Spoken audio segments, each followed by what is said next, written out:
Yeah.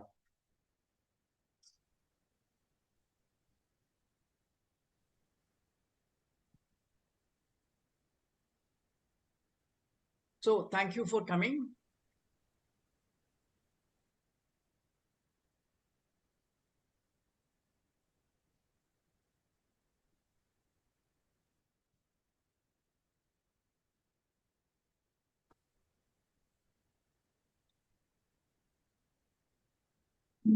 Actually, see, we have been on this journey of do nothing parenting from almost 4 or 5 years now. And frankly speaking, only very, very few people have benefited from that. And that is precisely because even though we call it do nothing parenting, at one level, you have to undo the damages, which actually requires action. And unfortunately, modern educated are totally made to depend on external support, external experts' opinions, and just follow, you know. And we have also lost our, see, there are a hell of a lot of confusion regarding life. To live means to learn. This is not a choice.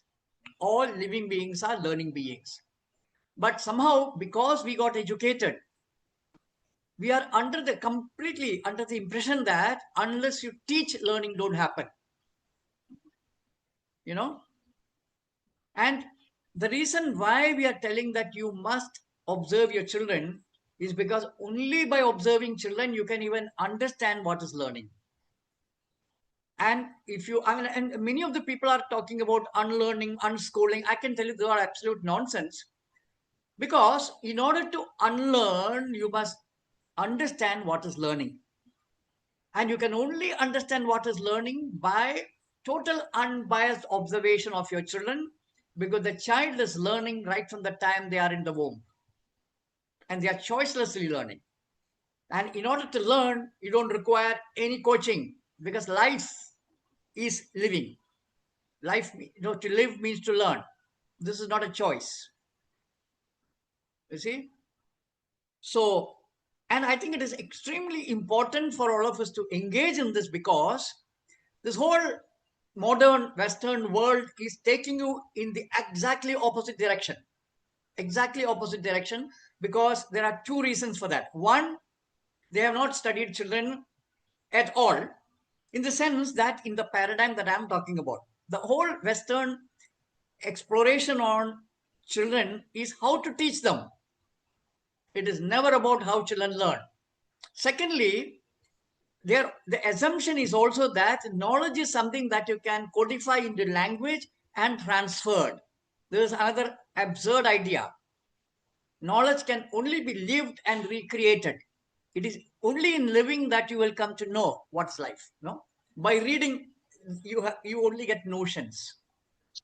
So it's also very important that as many people as possible should engage in a very deep research on cognition, on learning. Now, don't get afraid when I talk the word research, because Western research is also quite often nonsense. Research simply means observation, unbiased observation. Science means observing and understanding the way nature functions. What I mean by nature here is how children function. Simple. And it is only through observation, constant observation, not half a day and, not like that. You must actually recover your observation ability in such a way that it becomes choiceless, that you don't have to put an effort at all. See, now what is happening is that you're blocked because of the theories that is in your head. You don't see at all because your mind is functioning. You are not seeing. Your mind is functioning. Simple example is that suppose you see a child bouncing on a sofa. Immediately you will tell the child not to do that. Am I right? That's what you do. And many, many such actions that children do, you're always telling them not to do it. And you don't value that at all. But all the activities that children do right from the time they are out is is prompted by life. See, if every child sits on a sofa and bounce, then it is something that life is making them do it. So what is very important is that we pay attention to understand how children, meaning how life is functioning through children. You see, now a child doesn't sit on a rough surface and start bouncing. Am I right? If it is a wooden chair, the child won't bounce. But suppose it is very smooth, the child will slide. Why is that? Every child responds to nature in an exactly same manner. If the chair is very smooth, the child will start sliding. So what I'm trying to say is that life has already equipped the child to learn the real world. Once again, I want to reiterate that literates learn the word, illiterates learn the world. We are biologically not at all equipped by life to read and understand the world. That is something that you have to make an effort. But the way our senses function, we are actually equipped by life to understand the real world. And for understanding the real world, there is a clear grammar, clear rules given by life. You see, it's like this, that all of you learn to speak your mother tongue very well. You see, but none of you knew grammar. Nevertheless, grammar was implicit. Similarly, there is a rule implicit in understanding the world. And unless we are able to decode it, we will not be able to appreciate why children do certain things. You know? So what we have been doing the last 3-4 years, when Svetlana joined, Anjana joined, Viresh, Vitika. So all these people joined in our effort to observe and learn what children do. So with this introduction, I will invite people who have been observing children to share their journey a little bit, and then we can have a discussion and then see how to take this forward. So one thing I want to make one thing very clear, that frankly, hardly anybody does observation journaling. The regular journaling that is getting promoted has nothing to do with observation journaling. Because, observation journaling is not adjectives. That my child is this and my intelligent. No, we don't talk about any kind of adjectives. We are just plainly telling that this is what my child did. That's it. You see? So there are no adjectives. We are just unbiasedly looking at what the child is doing, documenting it and sharing. And in the process of sharing, because, lots of things have been shared. Slowly, as we are sharing, each of the participants are able to understand that there is value in every activity the child is doing. And in fact, what has happened is that when we started this observation program, we started with just one group. As we began to, observe and document and share, slowly, we realized that actually there are a lot of categories we are able to look at. One is, how is the child learning the real world? How is the child learning the word? How is grammar getting created? How is values getting formed? Simple example that is that anger, fear, all that are absolutely unnatural. That is something, and selfishness, for example, that's unnatural. It is all created by us because of the way we function. So what we have been able to do was to, as we began to observe, we found that we can actually fine-tune this observation and create various categories. So with each category, so what happens is that then we are actually again and again fine-tuning our observation more deeper and deeper, So that is something that has been happening. And in order for you to unschool and deschool, the only way is to learn from children. Because, as I always say, educated are cognitively damaged people. They are totally biased, because literacy creates a bias in understanding the world. Because they make up stories. They don't see anything actually. Right? So with that, I would invite, uh, others to start. Who wants to start? Svetlana, would you like to start?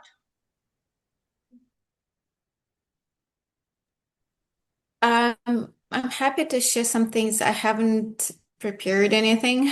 I don't have anything, but yeah, I just want to share, I think, what Eugene said about how to observe. For me, the process was to see to unmix objective observations and our own stories and feelings around it. So, for example, if I see a child bouncing on the sofa, right, there are different ways of describing it. There are feelings that come in us. Oh, he shouldn't be doing this. So, recognizing, okay, this is a feeling that I have. That's not objective. So, the objective is a child is bouncing on the sofa, or the objective fact observation would be he's drawing XYZ. And this happened after this happened. So any type of personal story around how it should be or how it can be or what it means, I had to distill, I had to separate to create this gap to be able to help me see.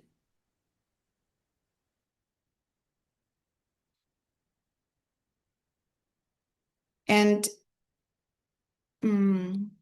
yeah, and I think what happened over time is that I don't really sit and observe like what Jadan says. I think maybe initially I would put more attention. So I would do my own things and then kind of would just, we don't need to sometimes focus on things, right? We can do our things and our attention, part of our splitting attention, it's called, part of our attention would be on that thing. And then, yeah, with time, it's kind of like that attention is always there. The more we do it, I think, and it also happens not just at the same time for me, that attention is not only on the child, it also that I feel like I'm able to observe other things. Like when I'm outside, my attention would go to the sky. It's just something that I think for example, I like to observe. And so I started over time, I just started, I guess, seeing things that I haven't seen before, but they were always there.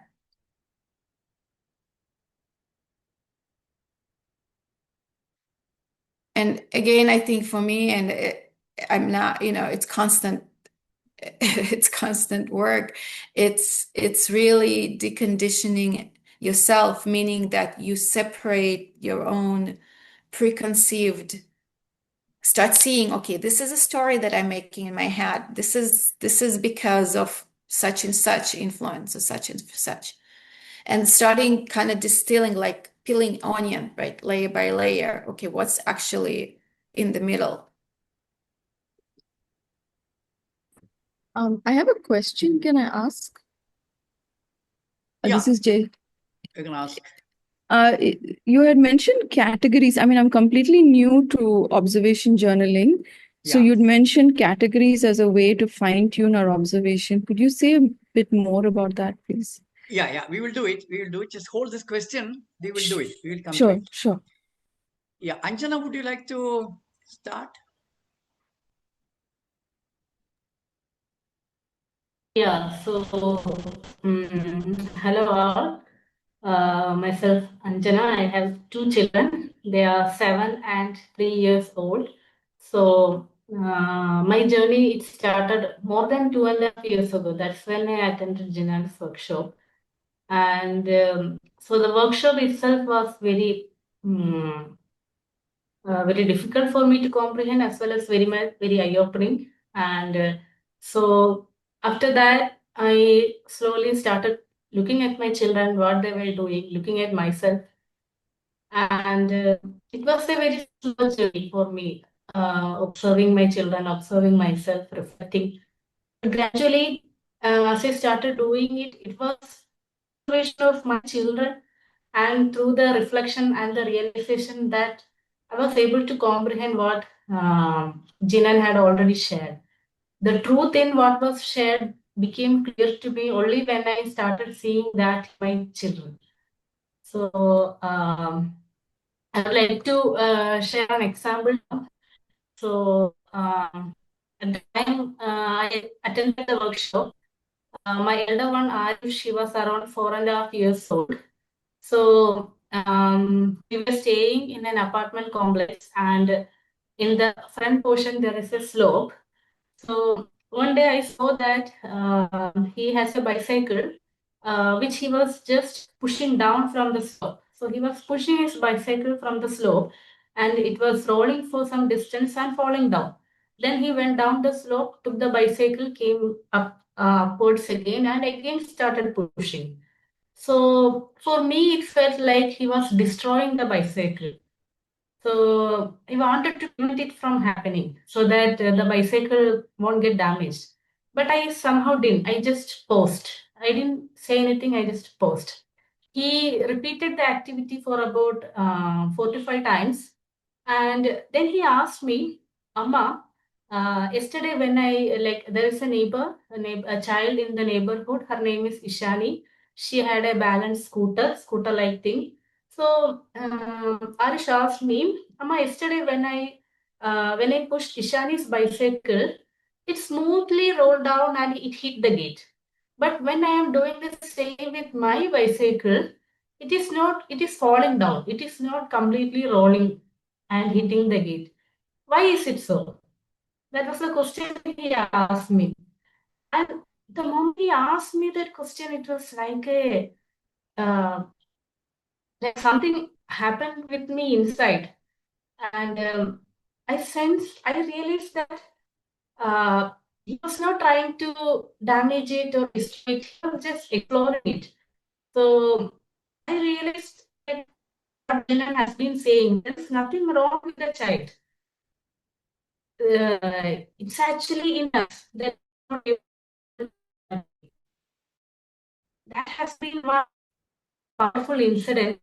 So similarly, there have been some incidents that helped me, and I started observing my children, and just pure observation of my children that changed my life so much. Cannot even say. And then it was 1 year ago, last June, that this journaling batch one started, about which also I wanted to talk. So, hello? Yes, you're audible. Yeah, you can Okay. hear you, please. Yeah, my net connection is a bit unstable.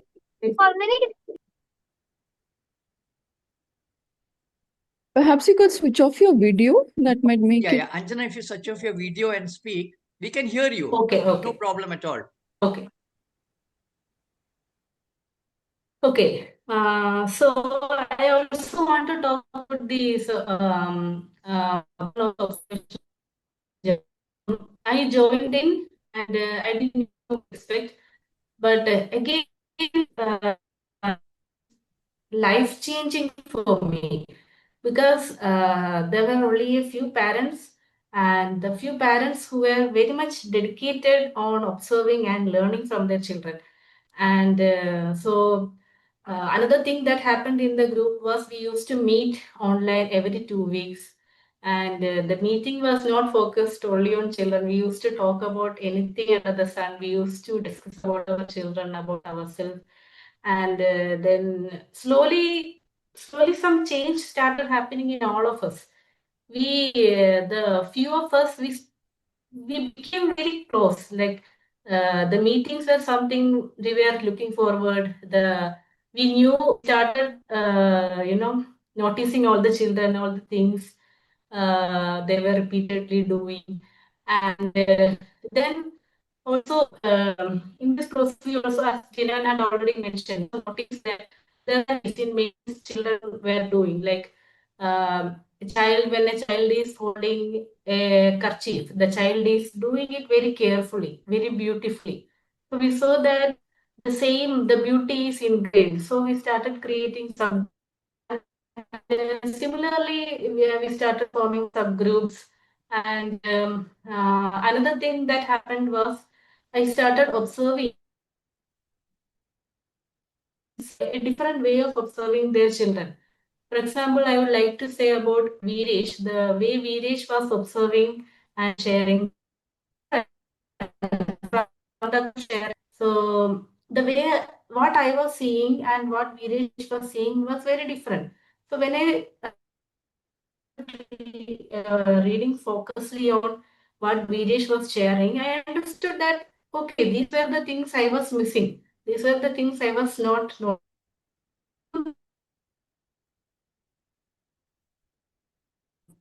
Another thing, the last thing with which I want to end is, so we have been like EKF team has been organizing this physical meetups. And some of us parents who are in this observational journaling group, we have been meeting like every 6 months, and it have been happening for like past 4 or 5 times. So in the first week of May, also some of us parents met with our children, and we have been meeting regularly with our children. So our children knew each other, our children knew other parents. So the whole journey is becoming something very beautiful. So, so in the first day, in the recent May meeting, so in the first day, Sneha Priya, who has been or who has also attended the meeting before, so Sneha Priya's children and my children, they knew each other. So from the very when they just started interacting and when they started playing, Sneha Priya had just shared with me that the way the children are bonding with each other and the way the children are playing and going together, this is giving a hope. That's what she said, and that's what with which I want to end this. So this journaling community is actually, I feel, giving a very beautiful hope. Yeah, thank you. Yeah, Viresh, would you like to start?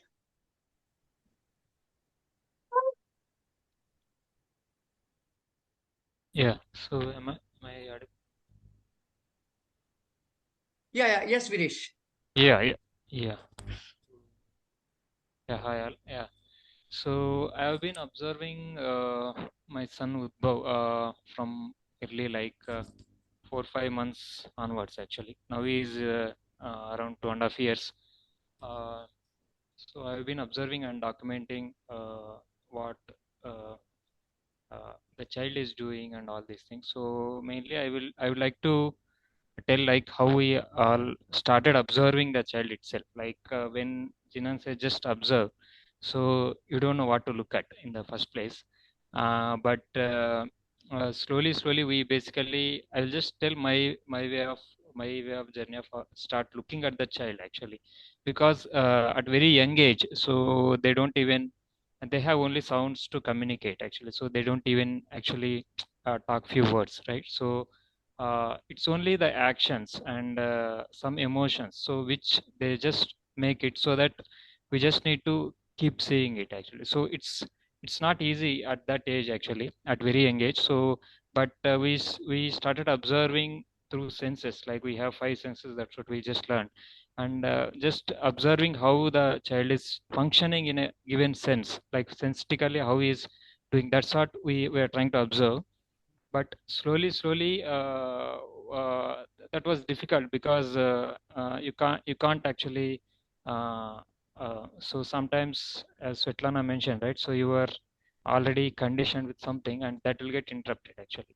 So then we basically shifted to observing the child with the object, like how he is basically engaging with the object. Suppose if it is a box kind of a thing, and if it is round shaped, right? So how he is basically engaging with the object. So whether he's how the actual play is happening or the exploration is happening. So that's what we are trying to observe and then document.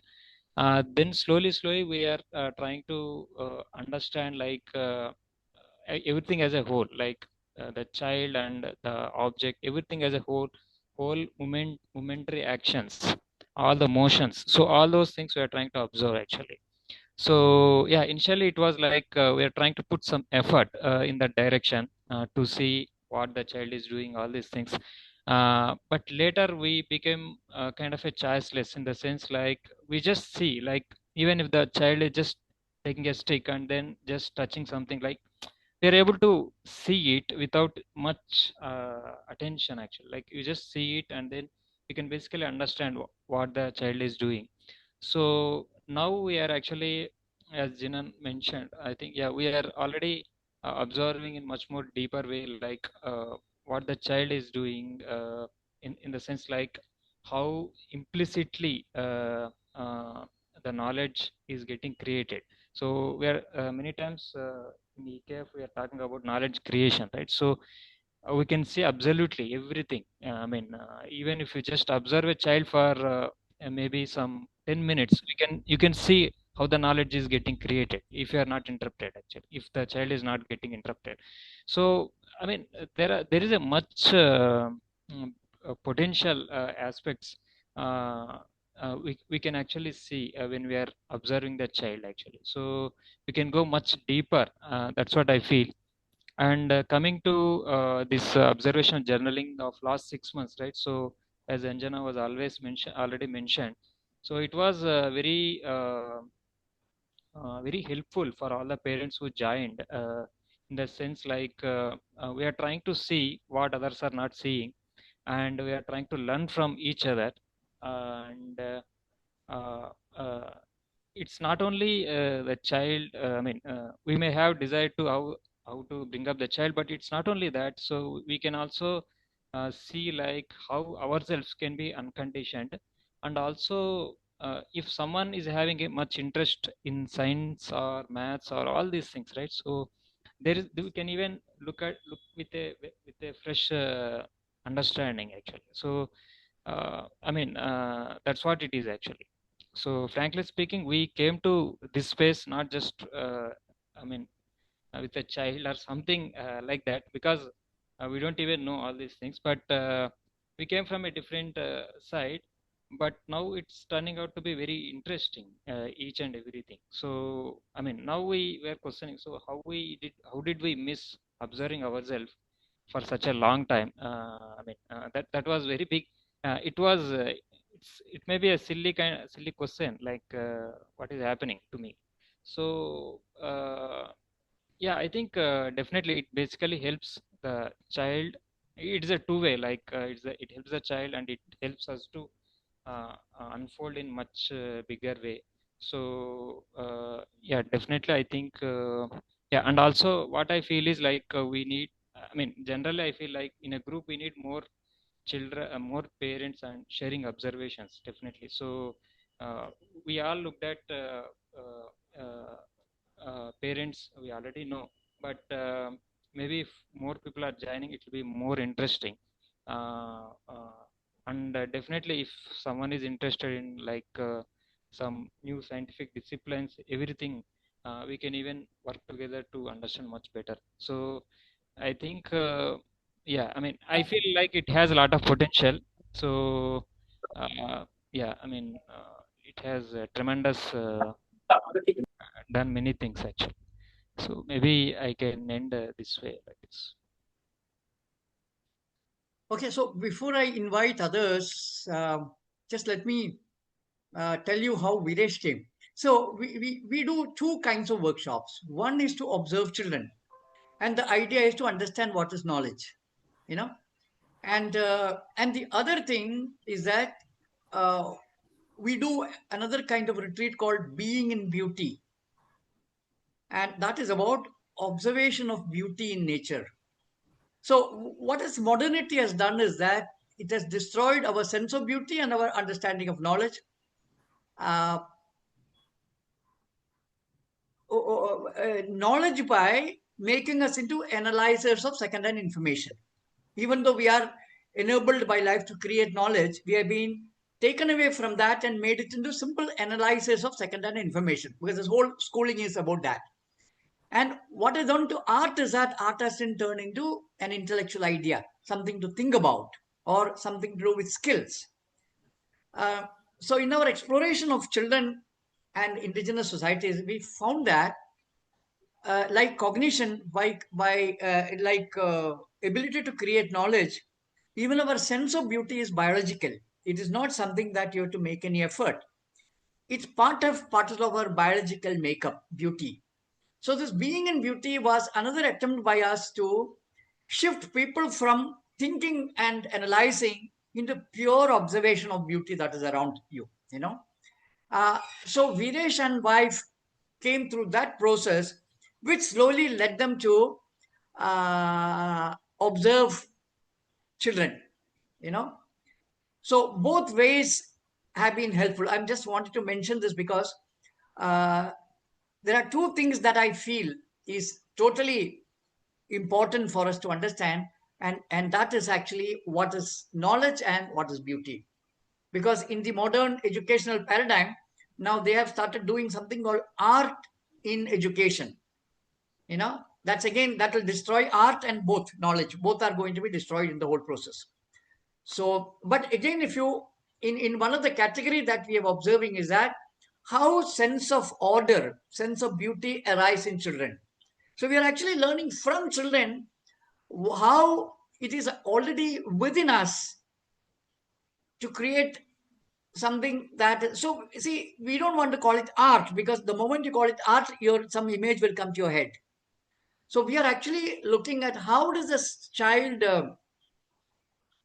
create order around him, you know, around them. Anyway, don't get confused. I'm just wanting to put this right in the beginning. So who else wants to now share? And then we will take up some questions after that. Bitika, would you like to? Yeah, please. Yes. Okay, so I attended the first workshop exactly 2 years back, the in-person workshop. Uh, by the way, I'm a mother to a 5.25-year-old boy. Uh, so this workshop was very heavy because I could see the truth being presented.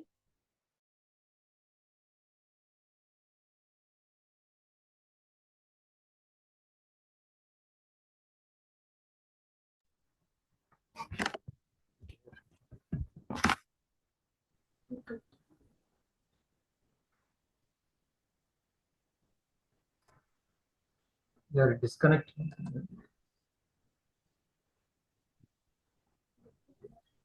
Is Bitika disconnected? Yes, Yeah, Okay. So she's still there, but yeah. All right. Does anyone else wants to Bindu or Ranjana or somebody? Ranjana, Bindu. yeah. Well, Ranjana can go first. I'll wait. No, it's okay.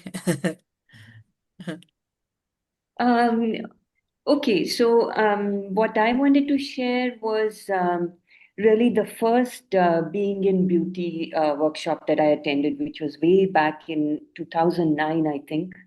And like Anjana was mentioning, there was one particular incident that I still remember, which changed the way I was looking at children. So we were two of us, one lady who's an architect, and I were observing a family who was involved in this potter's village. We were observing this family who was doing some work with clay, creating creating lamps, I think, out of clay work. And we were only sitting and observing, and there was a child who was about 4, 5 year old who was on his bicycle, and inside the home he was riding his bicycle, and all the adults were working on these kind of lamps that they were creating, which would go on top of compound walls. So these lamps had been created out of terracotta, and they were kind of carving out little details so that light could, uh, yeah, when you place it on top of a bulb, light could come out. What I noticed was this child who came and with his cycle, he came and bumped into one of the adults who was working on this. This woman who was not the mother, she completely ignored him. He came a second time and he bumped into her while she was working. Still, there was no reaction from her. By then, in my mind, I was thinking, how is it that she's not reacting? Because there is important work that she is doing, which is earning her livelihood. And yet, when this boy is coming and hitting that and kind of disturbing the work that she's doing, how is it that she's not reacting to him at all? A third time, this boy came and hit against this little table on which she was working. And again, there was no reaction from this adult. And the fourth time, when he came towards that table, he had figured how much of a turning radius he needed in order to not bump into that, that table that she was working on. This kind of profoundly affected me in understanding what Jinan was talking about. That this child was not doing something out of malice or out of trying to get attention or out of any other thing, but to figure out how his cycle is working. So since then, yeah, I've been trying to follow whatever Jinan has been saying, and my question today was about, I don't have any young children around me at the moment, so I had been observing nature. But I will stop here and I will let others speak. Thank you. Vitika, you want to continue, please? Yes, sorry about that.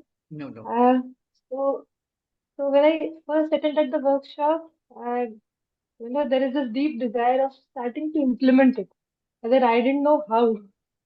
So I stayed with that for a good deal of months, trying something here and there in the general parenting group. And then exactly after a year, this journaling workshop was announced. And this is when we were moving cities. Yet I jumped and took this opportunity. Something wonderful happened because we were moving cities. Things were scattered all over. And earlier, everything had a place in our home, old home. Here, everything was accessible to him. So the things that he started doing with them, as simple objects such as, clothespins, he started exploring them in many different ways, and it continued for months together. So this gave me an opportunity to witness how the knowledge creation is happening. Because the things he was recreating, some of them spanned over a year back that he had witnessed somewhere. He was recreating it. Uh, so that's how I witnessed it firsthand. Uh, and like Anna says, no, nothing they do is useless. There is some something happening inside them that and things are inviting them to explore it in a certain way.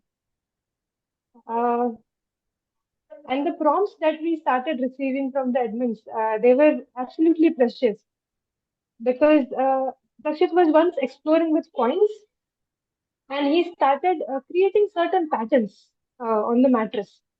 He was using nails, magnets, coins, and all sorts of little knickknacks that he had collected.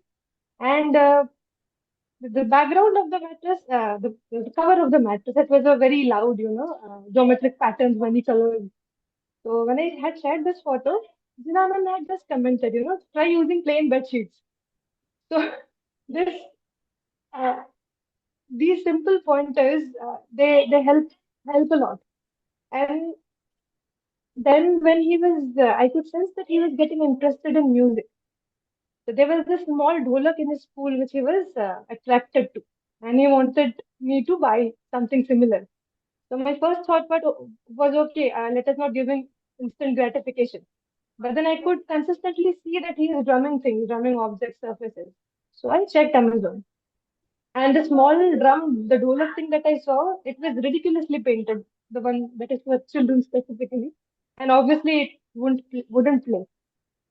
Suddenly it occurred to my mind what the Ananda says, that, no specific products for children. So I got a big dholak and he uses it the way he likes it. I sometimes use it and I'm trying to not to teach him basically, but trying to create an environment. For an example, I sing when I'm happy, and that is almost every day. So he picks it up. Same as for the harmonium thing. I'm trying out something, and he just listens in the other room. And sometimes I see him humming the things that I sing. So it is about creating the environment that I've realized. Not directly teaching the child. If it is there in the environment, if they feel like it, they'll imbibe it. Uh,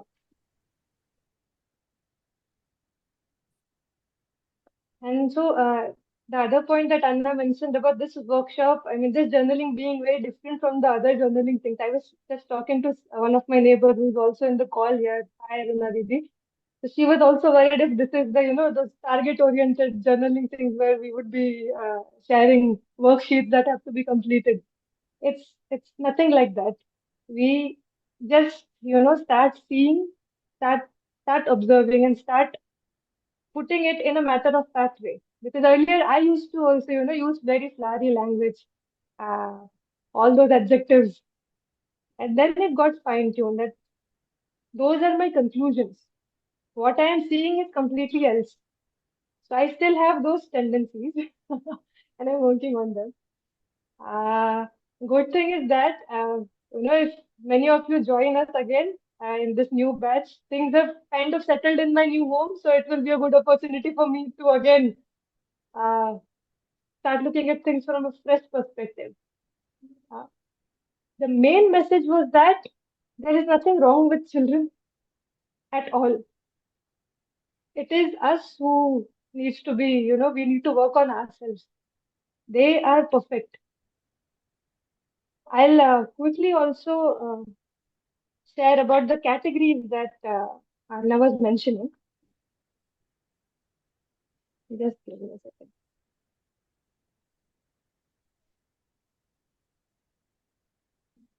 Okay.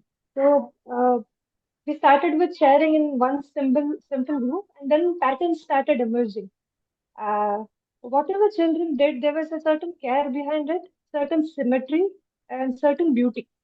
So one group emerged that we named aesthetic awareness. So we understood that this is something which is ingrained. We don't have to teach anything. Whatever they are doing is beautiful that way. Then there was language development.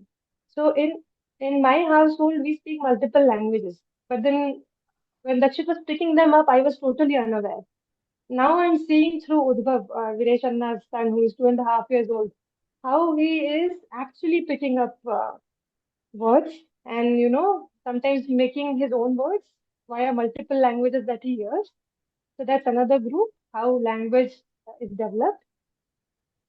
And there is something called implicit knowledge.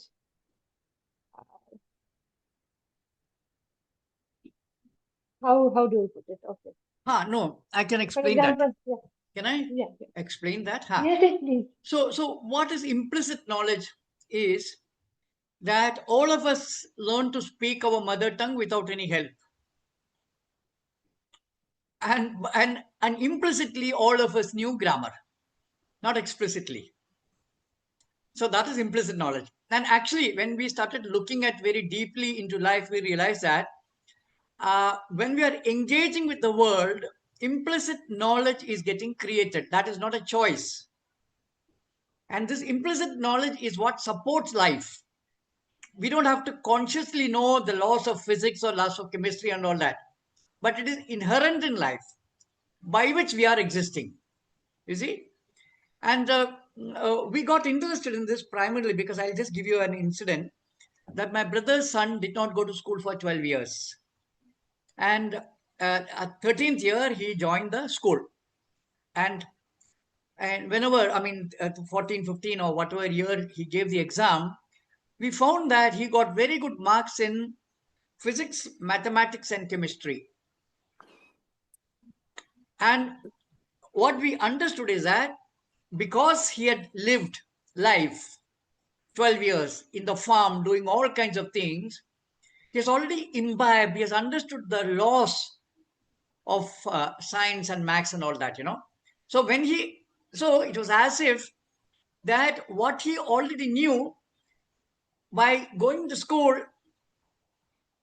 the nails were being, the linguistic explanations were being given in that process. You see, because if you actually, simple things like fulcrum and force or friction, all these are things that we are already experiencing all the time. Almost all the laws of physics, we have already imbibed it in life, in living. So we wanted to explore this in a more deeper manner, that how is the child developing sense of number, sense of grammar, so we have a very deep study on how how children are learning language,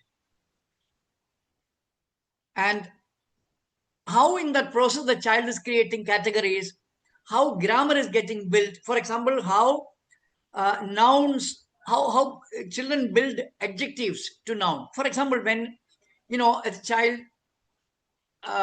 calls Billy Mimi, you see, but when the child saw a tiger, the child called it Bada Mimi. It was very spontaneous. Nobody was telling him that, that is tiger and that is, So looking at similarity, the child is able to create adjectives, different categories and all that. Of course, you will understand this only if you get more deeply into our work, but it is very simple.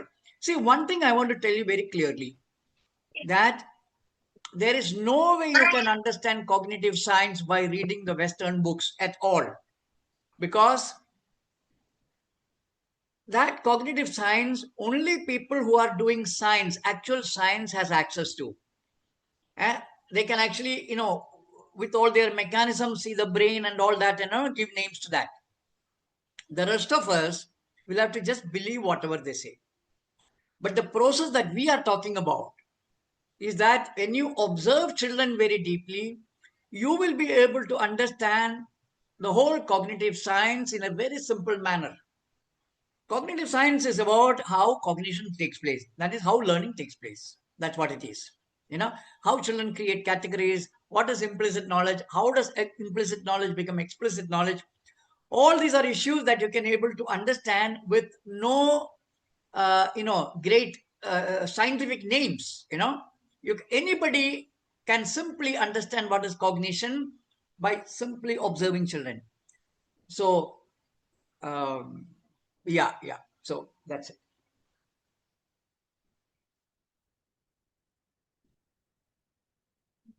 I'll quickly take through the other groups also, Anna. Is that okay? Yeah. So then there was a subcategory of senses, because we started seeing children sometimes, the things that we miss, they very easily pick it up. One example was, in a winter eve, everything was closed, doors, windows, everything, and we were inside on the third floor of our apartment, far away from the main gate. And he was doing something, I was working, and suddenly he declared that Papa's car has entered. I just looked at him, didn't say anything. In 2 minutes, his father was home. This is something I had completely missed, but he had noticed. So we try to uh, record things like that under the senses category. And then existential questions that children ask. Uh, this is generally happening all the time. We tend to ignore it, and so some deep questions generally move us also. And one thing was, before going to bed one night, he suddenly asked me. He asked his father, "Papa, when you were little, did you know mother? Did you know mother?" So things of that sort of, deep pondering. And then this is a new category that we have created, which is called sense of humor.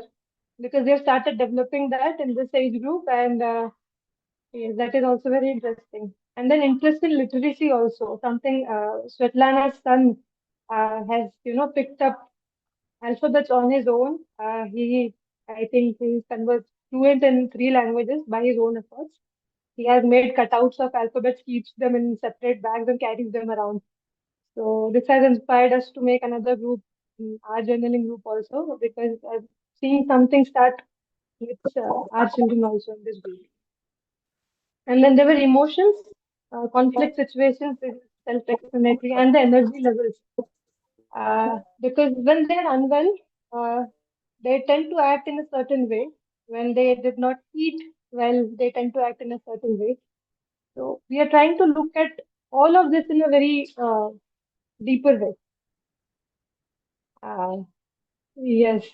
So I would also like to just quickly add that the weekly feedback calls that we had, it all of us who regularly attended them actually felt heard and being supported.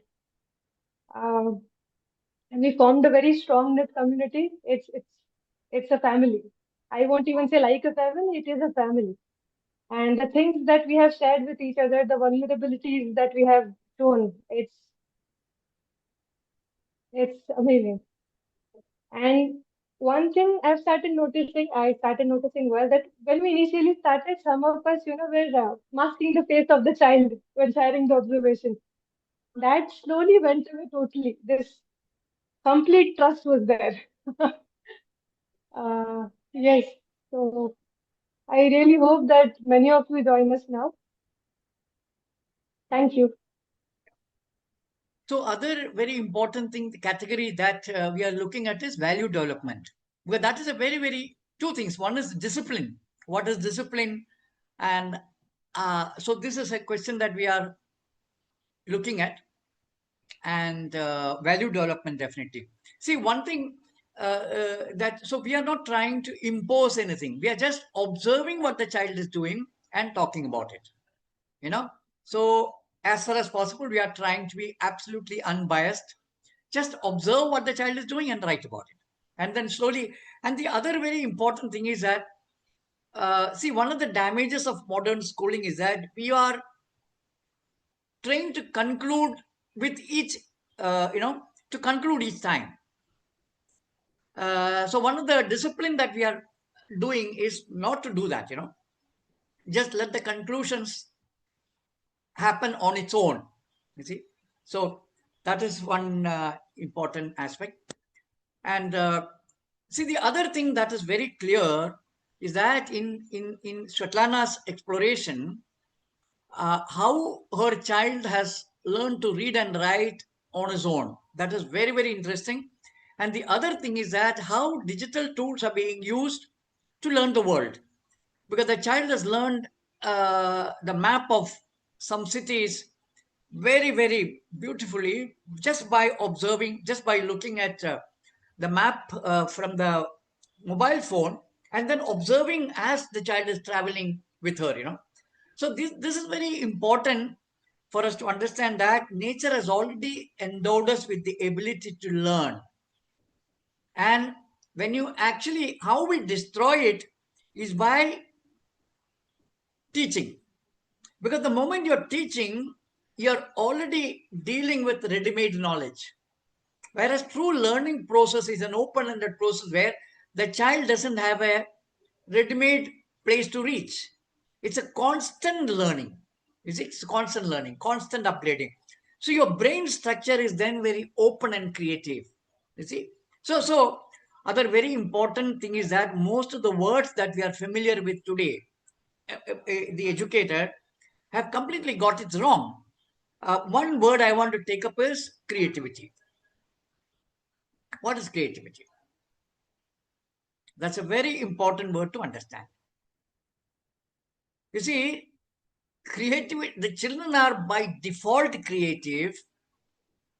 What that means is that children are, if you're not teaching anything, or actually life has given us this ability to be creative. In that sense, creativity is the ability to respond to the unknown. And that's what the child is doing.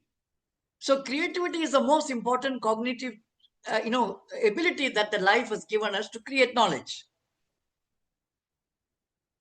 And I don't think this is the way that creativity is understood by educated at all. It has been either framed within the, realm of art, or it is understood as permutation combination of the known. Because we educated deal every time with what is known. And for us, creativity is doing permutation combination of that. And actually, you can look at any word for that matter. You can look at play, you can look at toy, you can look at intelligence, learning. All these words are completely wrongly understood, actually, because we are in a different paradigm of ready-made knowledge creation, ready-made knowledge analysis. Yeah. So would anybody else wants to, Ranjana, do you want to add something to? We are talking about observation. So I remembered some observations we did when we were visiting some schools. So we were in Gujarat, in a small village. It was a school for mainly for the children from the tribal belt, and there were small villages around, and tribals were living there. So children from those families, they used to come to the school. Uh, so when we went, Jinan was also there. We went for the first visit, and I saw that all the small children during their lunch time or free time, they just used to sit quietly. I mean, it's so unnatural for children of 3, 4, 5 years sitting quietly when they had free time and nobody was, telling them to do anything. So after, in the second visit, when I went there, I talked to the teachers and I asked them why children are sitting like this.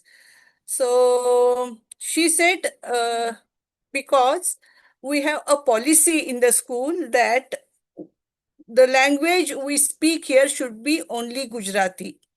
And the children came from the tribal villages, and they had their own languages at home. So they were not comfortable with Gujarati, and they were very young children. But it was the school policy that they should be conversing only in Gujarati, which they didn't know and they were not comfortable with. The girls also came from the same belt, but they they were trained to use Gujarati. So what I discussed this with the teachers, and we came to a decision that let children talk in their language, own language, with each other and with teachers also, and teachers can use Gujarati alternatively. So we decided this, and I went back home. And in my next visit, when I went to the school, I saw the children were so much open. They were just, running around, playing. And when I asked the teachers, what is the change you have noticed in the children, they told us that previously, when Gujarati was very much prevalent there, children were not even connected to the teachers. They were aloof. But this time they told us that we are very happy that the children are coming to us. They are sitting in our laps. They are sharing their own things with us. So just observing the children helped us to change the one of the systems of the schools. So this is one observation, and another one I remember from another school, rural school. Uh, there was a child, and he used to beat other children all the time. So normally when we see that children normally they tease each other, but they don't beat like that.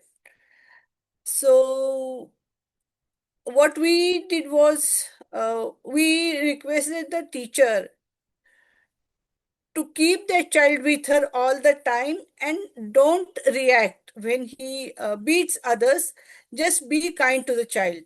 And at the same time, I told the teacher to go to that child's house and surrounding in that village and see what is the matter at her home.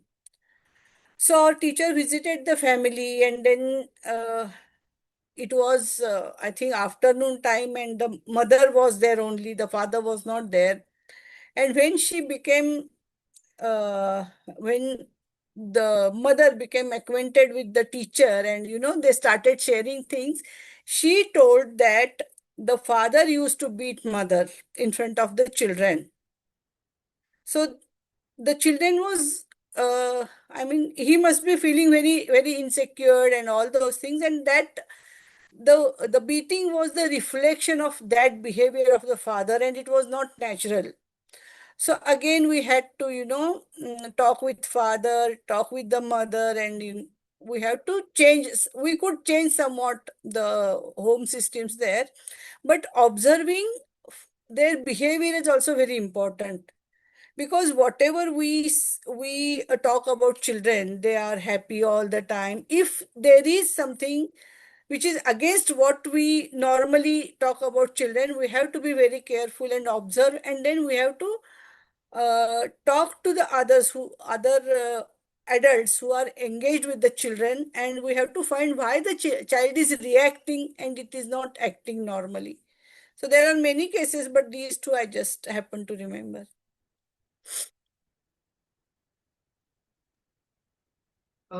So there has been, we have actually, put out some videos of some of our observation. I think about 3-4 months ago, 4 of us had done a series. Svetlana on her, observations of her child, how he learned to read and write. Then Anjana, Viresh,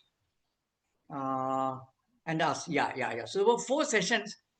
And so if you're interested, we can, share it in the, of course, you'll have to come to one group, then only I can share that. So maybe if you're interested in that, we could, add you into one observation group and share these videos. Or if you're interested in directly now joining us, do let us know. So it'll have to be a commitment for 6 months, first phase. And then, of course, if you're interested, you can continue. That is how it is going to be. And yeah. Yeah. Anybody? Hi, Jinanji. I just, Sure. yeah, it was a wonderful discussion indeed, actually. I'm totally in line with all your thoughts. In fact, I have 2 children. One is 7 and one is 10. Okay. So a couple of things which have been shared here, I observed in my own children. Luckily, I got introduced to a Waldorf teacher when my children were a bit young. Yeah. So I understand what all the parents have been sharing. I've felt it at some point of time. I just wanted to know, so this journaling, is it for specifically for age group under 7 years or? No, you see, we have 2 groups. One is up to 7, and then 7 to 12 is also there. Okay. But unfortunately, what has been happening in that 7 to 12 group is that not much sharing is happening. That's why there is no much discussion happening there. But up to Okay. 7, there is fantastic observation and sharing. See, unless Okay. there are about 5-6 people Mm-hmm. properly observing and documenting and sharing, Mm-hmm. nothing much can happen actually. So one of the Correct. very, very important things that we have now found out is the drawing as cognition. This is something that is completely overlooked by modern people, completely overlooked. Because Mm-hmm. see, whatever children do, if we don't interfere, are cognitive activities. So when children draw spontaneously, that is a cognitive activity to understand three-dimensional world in terms of two-dimensional space. It is Mm-hmm. not an artistic activity. So this is a complete misunderstanding by the modern people that drawing is art. Mm-hmm. So see, we ran a school from 2011 to 2014. and children were from 3 years to 11 years. And we documented their drawings, and we found that the drawings that children do, and almost every child drew. Because, see, because there is no corrections, no instructions, no art teacher and all that. Now, children are saved from all kinds of tragedies that modern education imposes. So they spontaneously drew, and so whatever they drew, we documented, and then we found that there is a very clear system in what they draw. Exactly like the way I told you about how why all children bounce. When they sit on a sofa, we found that there are exactly similar kind of rules in drawing. So that is why I think this is something that people have not understood at all, because in the modern educational paradigm, first of all, art, they've completely distorted it by calling it art and all that kind of nonsense, no? So, so there's another group that is dedicated to drawing, only drawing. But drawing done by children spontaneously, not by instruction, not by assistance, not by, all that kind of stuff. Because I feel drawing is the actual 21st century skill. You see, now 21st century skills are getting promoted to learn how to do the servant of the AI, how to use AI, that's all. That is supposed to be the 21st century skill. You are again and again made into a clone, into a servant, that's all. And also in the face of AI, the only way is to recover our natural cognitive ability. Because see, there is no fundamental difference between AI and the educated. The same thing. External inputs, you analyze and you reproduce. That's all what you're doing.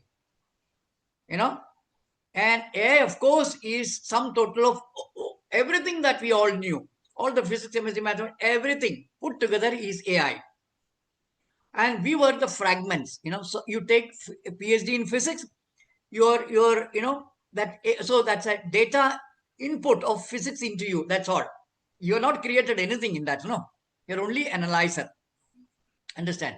But our natural ability is to intuitively, sensorially understand the world in a very different manner. You see? So it's all the more important that we recover our natural cognition. And artificial intelligence, that's a terrible word. There is no intelligence there. It's only analysis of information in a faster way. That's all. Intelligence basically has to do with something else altogether different. And every child is born intelligent. Understand? Huh? So drawing is another activity that we have a separate group only for drawing. That I think is very important. It's extremely important to understand that. Yeah. So, yeah, Jinananna, Yeah. I just went to a conference and they were talking about this AI thing that you just told. So Yeah. they had named AI as not artificial intelligence, it is accelerated inference. That's what it should be. Absolutely. Tell me again. It's actually? It's accelerated inference. Is what AI is. Precisely. That's actually accelerated inference. Yeah. Yeah. So, yeah. And as you said, like cognition will be the top thing that we have to recover. Otherwise, we will be drowning in this AI world. Yeah. Jinan, I had a question because I don't have any children to observe around me. I was wondering how I might be able to join this. Will you be able to give me pointers on observing nature? But can I be a part of this group is my question. Yeah. So I believe that, see, I have not done this, but I believe that the biological systems that are happening around us should be our gurus. So it can be your body itself, provided you are bringing it back into biological realm. See, I'll tell you the difference between what is the biological realm and the mental psychological realm. So the food that we are eating today is for the mind and not for the body. All right? Because experts have told you, you should eat this, you should eat that, you should have more vitamin, more protein, more this and that, So you're actually responding to the need of the mind. So there, the biology is not the decider. Whereas in all natural systems, biological system, it is the body that should dictate what to eat, when to eat, how much to eat, and when to stop. That has been completely taken away from us. And and also there are, for example, health itself. Body knows how to heal, but only because we are interfering, that is not happening. So I frankly am not yet, gone anywhere near that, but I think that there is a fantastic potential for you to, if you're able to respect the body's ways, you will be able to learn from the body what is biology. So basically, it is about understanding what truly is the biological quality that are the, that is the underlying feature of life. So it can be nature, it can be dogs, cats. See, all these things can be our teachers. See, I have actually today, I saw some fantastic thing about how a chimpanzee child is observing his mother. Fantastic, So if you want to really understand cognition, I think we must observe all natural things. It can be a tree, it can be, it can be a body, it can be anything for that matter, like that. So, yeah, our place is welcome. And I think we should expand this. In fact, see, I also want to tell you one thing, that within the West, there is a strong movement to reclaim what we are talking about. In fact, somebody had sent me this book. I don't know whether you can read it. It's called Biocivilizations, a new look at the science of life. You see? And there is some subject called biosemiotics, which is again talking about things that I'm talking about. But the difference is that I'm actually talking about it from no reading any book. Yes. Just pure observation only. All right? Yes. And you have access to understanding what is life by purely observing it, not intellectualizing it and not creating all kinds of silly theories around it. Observe, observe, observe. Life will tell you what is life. That you can begin to articulate. That's all. So, of course, so we are also welcoming people who want to also go through these kind of studies and, start collating all this, this understanding actually. There appear to be multiple groups, right? So, and you said it's a 6-month initial commitment. Yeah. So, do we join? Is there an introductory group, or how does it work? Like, and also the fees.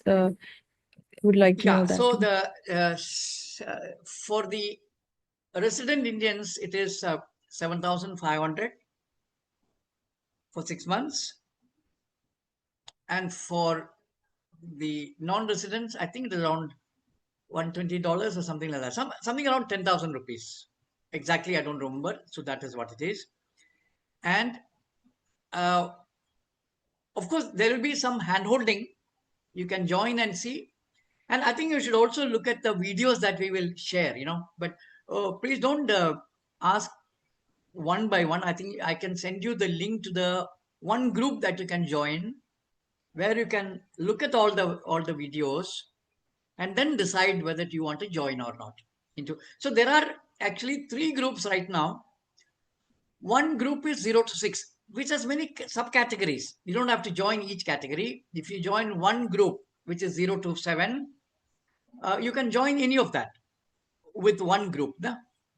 And the other one is 7 to 12, which if there are more people, it can get activated. Svetlana is part of that, and she knows that, not many people are sharing much.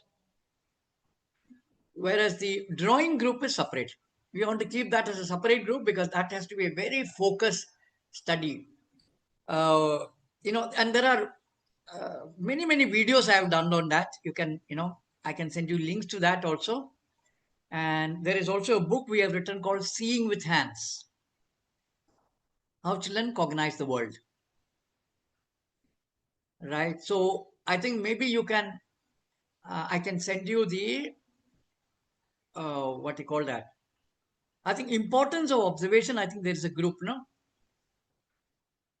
I think there is a group called Importance of Observation, something like that.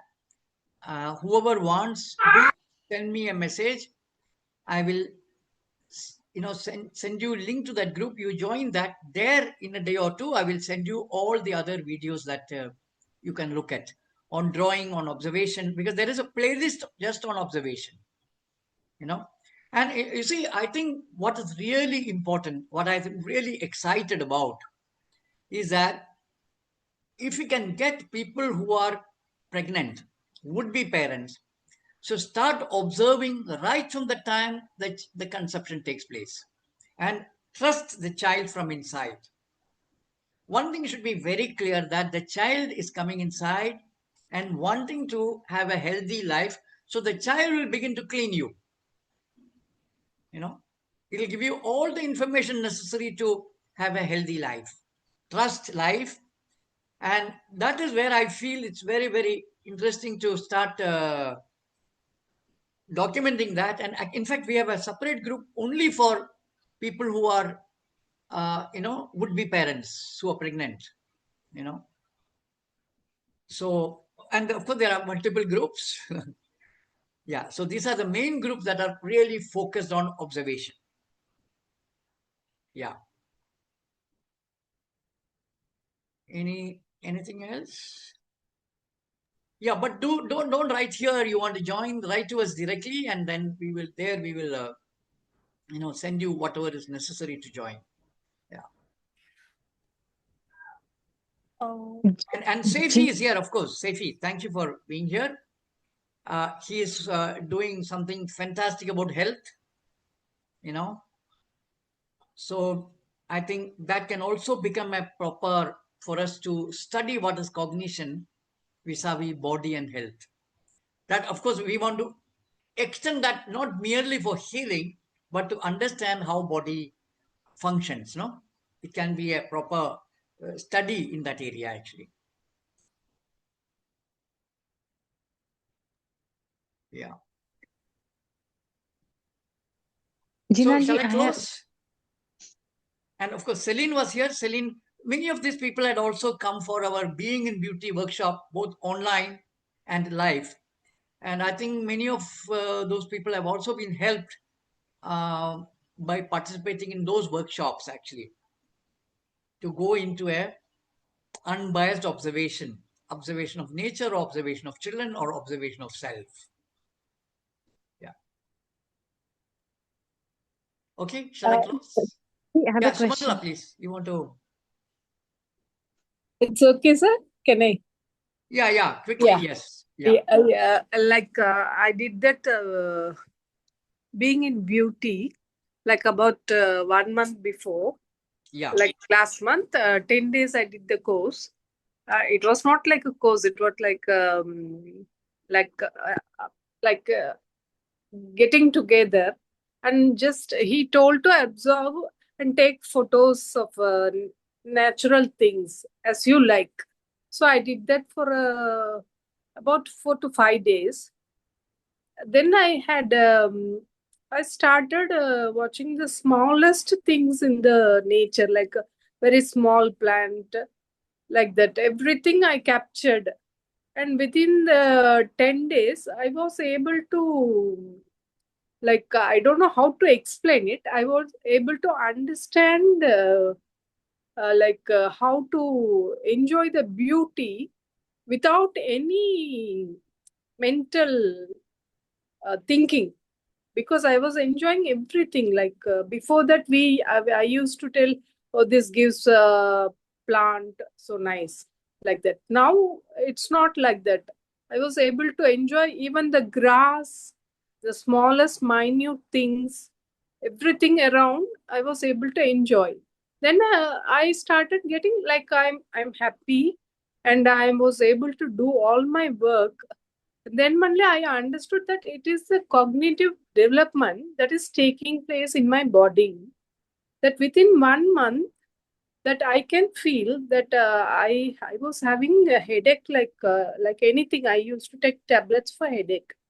But after observing the nature and being part of nature, just by watching the smallest things and all, now I think up to 75% I was my headache is relieved.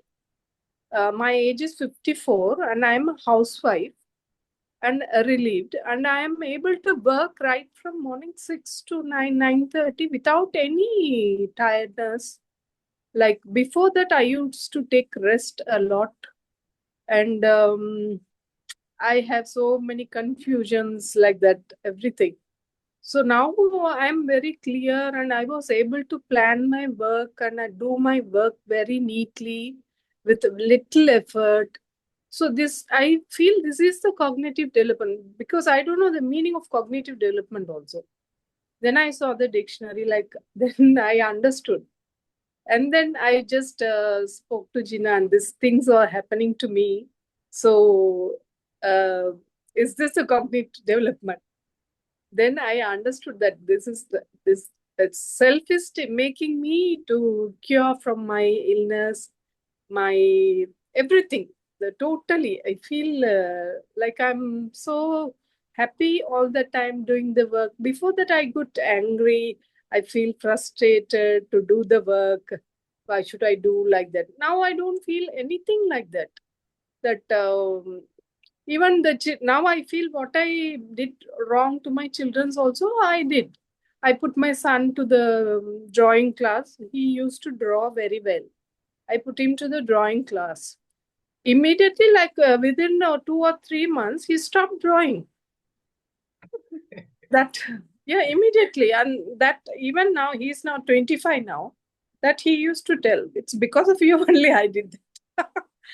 So like my daughter also, she also tells, points out when they are when they become teens, they didn't listen to me. They just had their own, like when they go for their higher education and all, they did their own research about the studies, everything, and they went on their own path. So, but now I feel when the small children, when I see the mothers always scolding, like always controlling, now I feel what all the wrong I did to my children. So I feel I want to join in this. I don't have children, like I don't have any children now. So I want to join, like I want to do something to help, at least at my like housewives who are frustrated. I want to do in that field. So if it is possible, I'll join. Sure. Snehapriya, would you like to share something, Snehapriya, or anyone else? Or we can close now. Are you there, Snehapriya?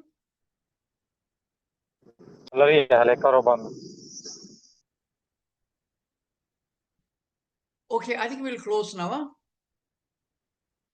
Okay, thank you very much. Yeah. Thank you. Thank you, Jinan. Thank you. Bye-bye. Thank you.